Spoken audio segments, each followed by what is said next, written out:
So I figured I'd clue you all in on what exactly this project is. So I'm building a 6-liter LQ4 LS, obviously, motor to put into a 1991 Mazda Miata. Yes, a lot of people have done this before, but I've never done anything like this, so this is your chance to see an amateur at work.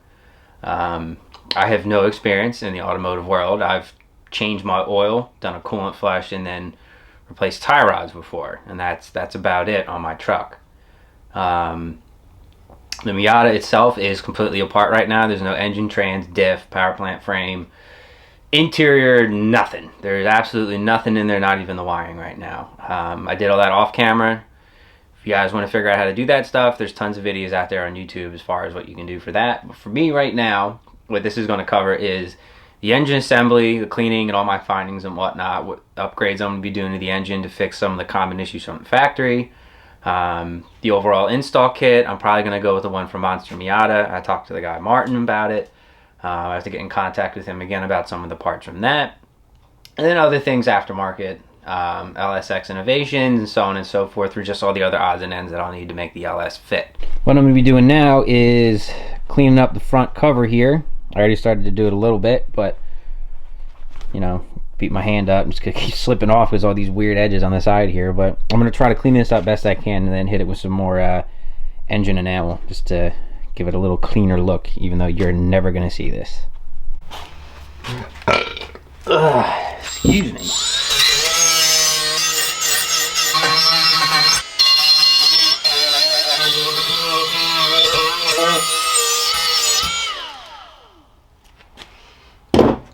Alright, time to use some elbow grease here. General idea is I'm going to take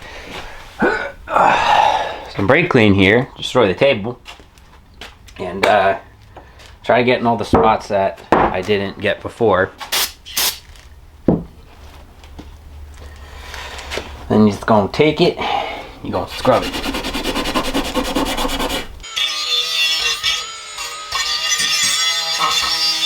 Alrighty, so Vht Engineering Primer, just because I've had issues with it sticking to shit before. Before anyone says anything, if anyone's even watching this, I'm replacing the seal in the front here, so I don't really care about getting paint on it. And anything else that, you know, I don't want on there, I can just knock off with the abrasive. So the two things I've learned about spray painting is a primer, so I don't really care too much. I'm gonna keep painting my hand. Is start moving before you spray, otherwise you're gonna spray then start moving, you'll get like a bubbly area that'll drip. First coat really light. Primers for me, I mean, I've had pretty good luck with it. I put a decently thick coat on and don't have to go back for a second, not that I think most people would. But I think I was watching Power Nation and they said that once you get your color coat down, meaning that after your first initial spray, then you spray it again to get like it fully colored, you have to spray it 3 more times in order for the paint to actually get enough layers to back at it again with more cleaning. And the lights turned off. Great. This is the valley cover, top cover, whatever you want to call it. On the Gen 3, this is where your knock sensors sit. Right under the intake in between the heads. I'm going to be running a Terminator X, a Holly. So I don't know off the top of my head if they have provisions for knock sensors. I'm going to imagine that they do. So I'm going to clean this up the best I can. I'm probably just going to jam something in there and clean it out that way. But as far as the top here, I'm just going to hit it with one of these guys. Alright, so much cleaner than it was. I still got to get the insides of these here. Alright, time for the black coat. Don't forget, mask off your sealing surfaces. So for me, I don't care about this one because I'm going to be ripping it out anyways. It's going to screw up the paint a little bit, whatever. But your other sealing surfaces on this are along the bottom where the oil pan meets it, and on the back side where it actually mounts up to the block where the oil pump, timing chain, camshaft, so on and so forth, where that all goes. Hope you can see that. Keep saying hope you can see that. I'm staring at the screen right now. You can see that. You all can see that. Just not with me standing in the way. Saw a guy on the YouTubes hit this with some brake clean and then clean out the insides of these combustion chambers here.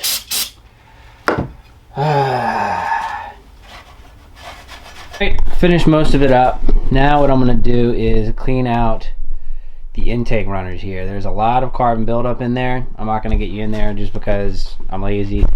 But the status of that, both the heads look the same. And I'm so tired of scrubbing. Alrighty, so while that all dries, I'm going to attempt to pull the rear cover plate off. I was able to sneak a 10 mil socket in for most of these, but some of the bolts where the actual engine stand mounts here, I don't know what to call it, they get in the way of it. So I'm gonna have to figure out a way to get that out. Last you guys saw, I think it was me putting together the rocker assemblies and whatnot, cleaning the pistons and everything like that.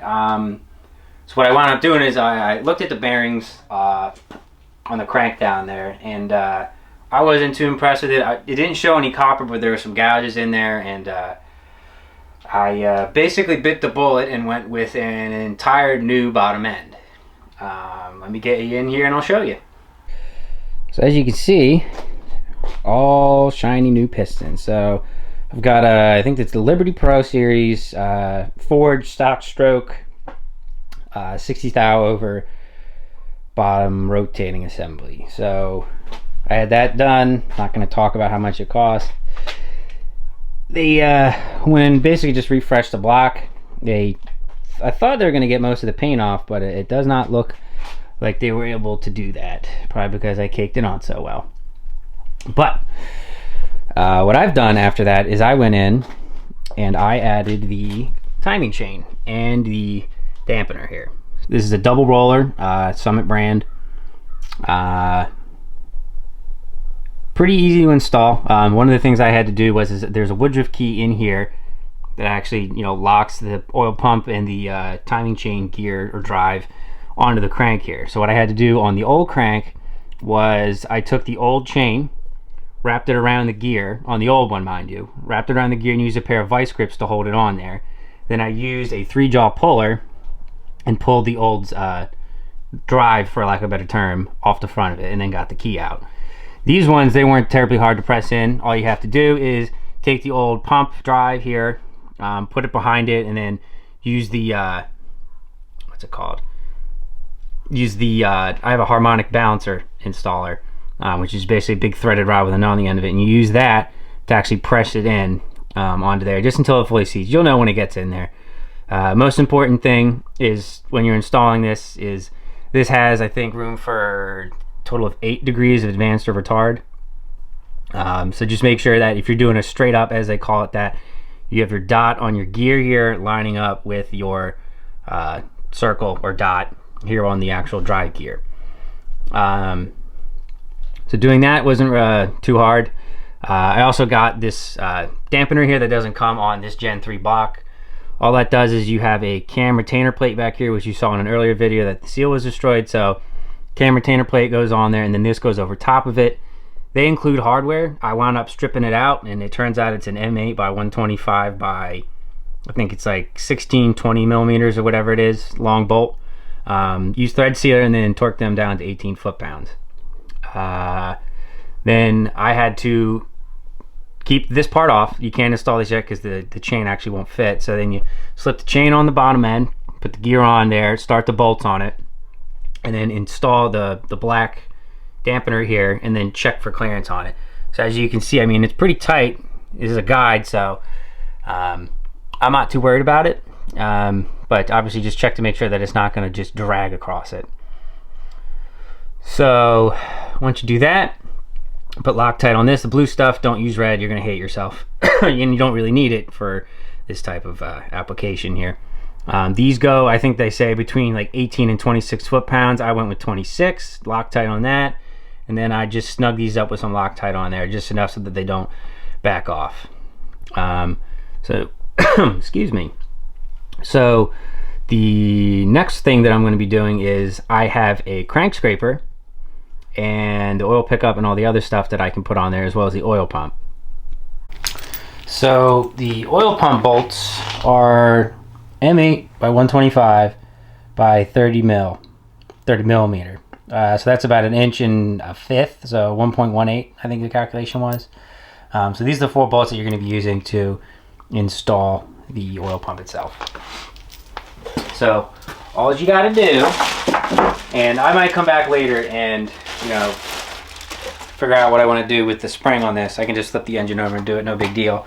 What you want to do is line these teeth up with it. What you'll probably have to do is stick your finger in and lift the gear up a little bit, because you can see it kind of just does whatever it wants in there. But this is the back side we're looking at. The one with the cover on it goes out. So you take this guy here.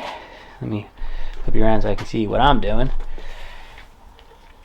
Take the pump, slide on the front end. You can do it with or without the bolt in place. I'm doing it with it in place. Take this guy, push it all the way back. Like I said before, I have a double roller timing chain. And you'll notice on the single rollers this won't be an issue at all, but I have these 2 plates here. This is for the oil passes that actually pushes the oil through to the engine. Bolt holes and then more bolt holes. So this is the orientation of it as it goes in on this side here. So you just more or less slide that guy in, and then you slide this one in here. What I'm going to do is grab the bolts here, take her over. You can see that. Put the bolt in and just get it started. Now, if you haven't had your block cleaned, and even if you have, it's still a good habit to do as I say, not as I do, is to chase the threads on this, on your block. Just because you don't know what junk was left in there. Personally, I mean, I can thread these in by hand, so I'm not too concerned with it. I don't feel any drag on it. But what you're trying to avoid is you have the bolt going into a blind hole, which means that there's no opening on the back side. So whatever's in there, it's compressing. And you may not think that's a big deal, but on certain parts of the engine, or engines in general, you have to consider that you might actually blow a hole out the back of it, crack the casting, so on and so forth when you're trying to do that. So advantageous to pick yourself up a set of taps. Not taps, thread chasers. Do not use a tap. You're not trying to cut new threads. You're just trying to clean out the ones you have. Now if this would just cooperate.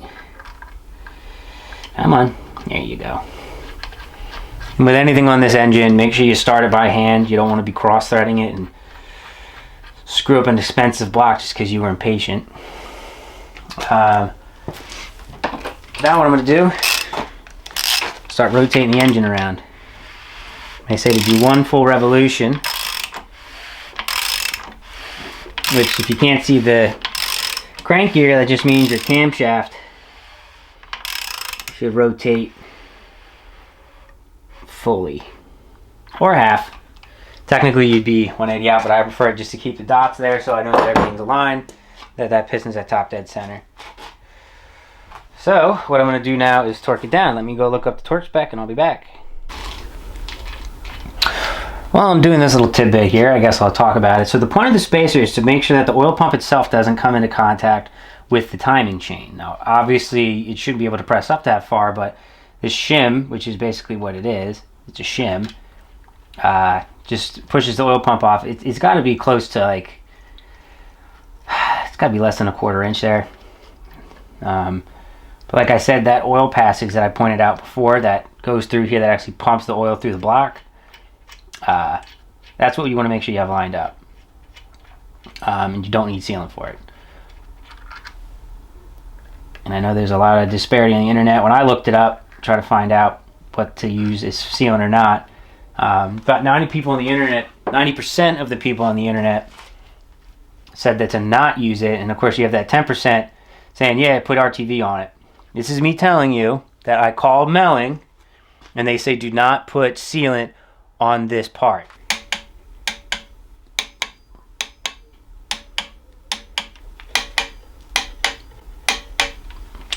All right, so oil pump's on, and it's very important, based off of everything I've read in the videos that Melling has on here, that you at least rotate it before putting it in there. I've seen guys just slap it in there, call it a day. Now, if you go online and you look at a bunch of different people doing this stuff, they say, oh, you need to put a shim in here, or oh, you need to take the cover off and do this, that, and the other. Manufacturers don't tell you to do any of that stuff. The manufacturer just tells you to rotate it over. You can Google LS oil pump install Melling, and it'll have a video come up, their official stuff, saying this is how they do it. Here you go. Crank scraper. Pretty simple. The directions on this aren't too detailed because it should be pretty dummy proof. So, remove all the factory parts, so on and so forth. Pressure relief valve shroud should be removed, blah, blah, blah. That's for your oil pan. So, what it's saying is that the timing cover, so the front of the engine should be, let me see if I can see this. The timing cover should be where the stamp here is on it. So this is towards the front of the motor. And then the top, as you can see, you see how he's got these holes here, and on the other side for it, it's got little reliefs cut into it. That's for the heads on these here main cap bolts to sit down in. So we're just going to go ahead and lay this in here. I looked this over. I'll probably do it again, but before you install it, just hit it with some acetone or some brake clean.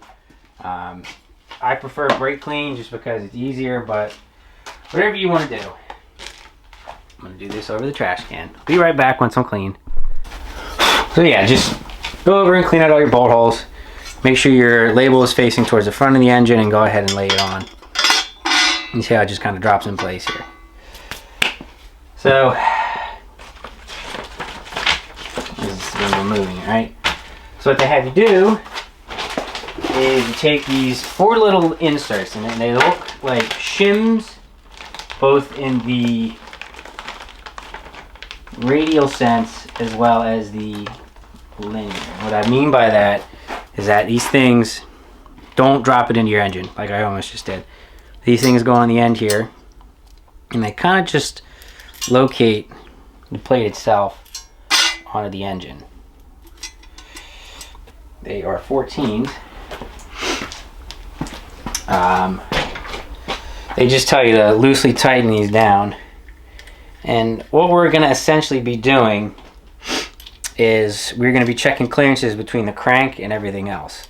Now, like I said before, my issue wasn't getting the crank clearance, it was getting the connecting rod bolts. These are ARP 2000 TAC 38. I don't know if that matters or not, but that's what came with it. And they did not clear the windage tray that comes with just the standard Group 0, I think is what they referred to. Yeah, Group 0. These are Group 1s, like I said, the 31F. And then I'm assuming that the Group 2 would be the 332. Or wherever you want to start. And I'm going to check with my feeler gauge and make sure that all my clearances are at least 20 thousandths.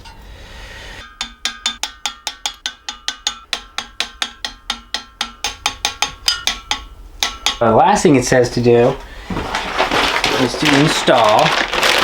They call it a windage tray? Yep, they do. Alright, so just a skosh on the end here, nothing crazy. But yeah, just be careful, don't drop it in the engine, because you might not get it back out, not easily at least. Alright, so it says 5 foot-pounds, so 5 times 12 is 60, so that's 60 foot-pounds, or 60 inch-pounds, don't get those mixed up. So there's 50, 60, yes. What in the what?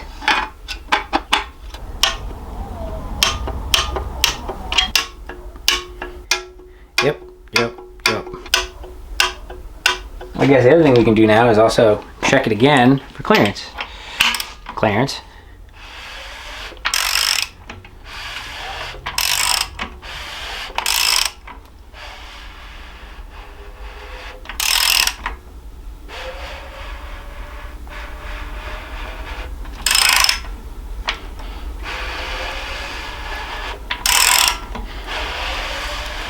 And I'm just hearing goodness all around. Happy engine, happy me. All right, ladies and germs, went back. So on the driver's side, you got to remove the second from the back bolt. Passenger side, the engine's upside down, so it's reversed. Passenger side, you got to remove the third bolt. So the side with the pickup tube hole at the pump, the middle bolt, and the one on the opposite side of that is the second to last one on the other side. So I was having difficulties before, struggling off camera, so you guys didn't have to bear with it. I actually had to shift this whole windage tray away from the oil pump pickup side in order for me to get this in here, get this started, and get the bolts on here. This is so I bought a girdle. And what this is the oil pump pickup only comes with one bolt hole. I picked this up from LSX Innovations. It's only a couple bucks, but what it does is it makes sure that this O-ring stays fully seated. Lube your O-ring when you put it on the pickup tube, and then lube the orifice that it sits in the oil pump here. That O-ring, if that rips, you are royally screwed. That is where you make all your oil volume. Don't say pressure, you'll upset people. I'm sure you're all nauseous of my camera work right now. But this arm I had to bend a little bit to get it into there. And this kind of fought me a little bit to go down in there. It's torqued, everything's in there now. I'm happy with it. Now what I'm going to do is I'm going to clean this up so I can put the oil pan on. Alright, now that I'm officially a big dumb idiot, I didn't record any of that. So what I did was I took an 8mm Allen and backed out this one here. The 10296 comes with a high pressure spring in it. It's a bypass spring. So what I did was I took the plug out, took the spring out. Obviously this is spring loaded so don't lose it. And then make sure you put the different cap in there. I'm pretty sure in the instructions they say that there's a different shim in the back here, meaning like it's a different depth or whatever. So just keep note of that when you're doing this. I'm going to hang on to this so if in the future I want to upgrade it I can. So in the direction state, torque that down to 106 inch-pounds. Alright ladies and germs, now to the front cover. So front cover gasket, I already knocked mine out. You can do it a couple different ways. I have these, I don't even know what this is called, I forget. Ordered it on a whim and I've been using it a lot. So this is like the perfect size to drive this race in, or this race, not a race. Drive this seal in. Seeing conflicting arguments on the interwebs about using RTP. I am going to use a thin coat of it. Very thin. And all that's going to do is just make sure that the actual metallic portion, meaning the cover itself, seals onto the seal. The hammer I'm about to use is way overkill, so do it at your discretion. So grab this, line her up. Yep, she made contact to the back here. So you're looking on the back, right up in there, to make sure that the seal is fully seated against this back ring here. Alright, next thing I'm going to be doing is knocking these two Grommet sensors for the Gen 3. This is for Gen 3 only. Gen 4 doesn't have these. Gen 3 get knocked into the valley cover, which goes on top of the engine right here. So I'll do that, and you know, I'll show you the installation of the actual cover. So here we got the cover, the valley cover. Grommet's punched in. They go in this way with the cup side facing up. You know that when you see it, you can't really see inside the gasket, but you get the idea. So what I'm going to do is I'm going to hit these edges real quick with my little plastic disc wheel thing, and then throw her on there. I cleaned up the surfaces that are going to be mating to each other, so everything should be hunky-dory. So what I was doing there is I was seating those seals, because there's a nipple with a thread in it where the knock sensors go in here. I was just seating those over top of it. And they do in fact look like they've sealed. Just get my peepers in there. Yes, sir.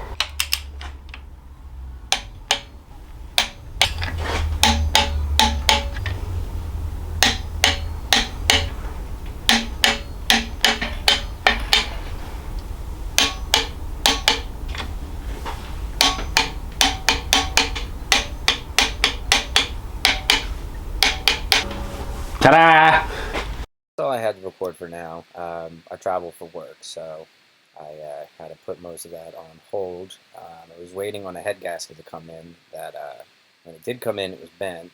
I had to deal with that, get that sent back, and get a new one sent over to me. So the next video you will see will be me installing the rear end into the Miata. So the whole diff, axles, the whole nine as far as the rear end is concerned, all that going in. Other than that, I'm going to attempt to try to get the engine fully sealed up next time we go about it. There's just a couple things that I have to kind of measure and see how it fits before I can fully close it in. So we'll see. But thanks for watching, and stay tuned for more.